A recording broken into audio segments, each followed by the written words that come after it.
13 décembre. C'est un jour maudit. Jack Portaport a beaucoup de nourriture, mais il en a beaucoup mangé aussi. Mais n'arrive toujours pas à sortir de l'endroit où il est. Il ne sait toujours pas où il est. Il aura peut-être assez de nourriture pour survivre jusqu'au 25 décembre, où il se fera tuer par les gens qu'il aime, apparemment. Mais, du coup, ça ne pourrait pas être son fan. Mais, finalement, en fait, probablement que si. Car oui, le corps de son fan a disparu. Alors qu'il l'a tué la veille. Mais il a été découvert. C'est même là où il aura un rapport avec le monde extérieur, car effectivement, les militaires sont venus en ville. Et du coup, ont montré le corps du jeune homme, et on dit, c'est bon, on l'a trouvé. La jeune femme de Jack Portaport s'écrie et dit, vous avez retrouvé mon mari? Et ils lui font comprendre, en étant désolés, que non. Mais ils ont trouvé le corps du jeune pyromane. Les gens se disent donc que Jack Portaport est derrière, et qu'il a voulu se défendre très probablement.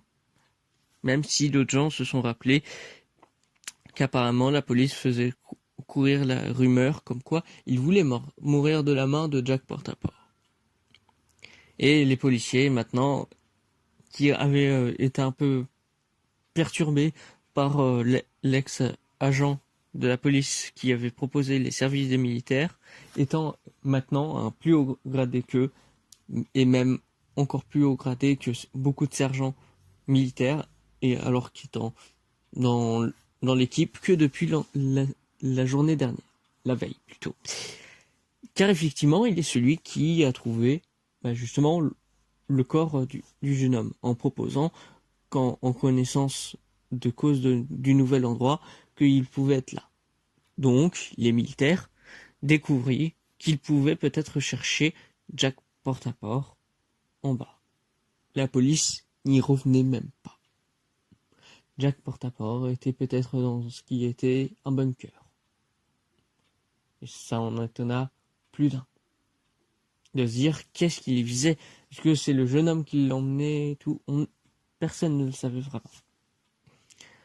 C'est même pour ça qu'il continue à chercher à aller dans ce dédale sans fin, où justement notre cher Jack Portaport y était.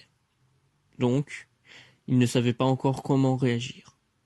La police et les militaires y allaient et essayaient tous de chercher au moins un coin. Mais il n'était pas assez pour aller dans le vrai coin qu'il fallait.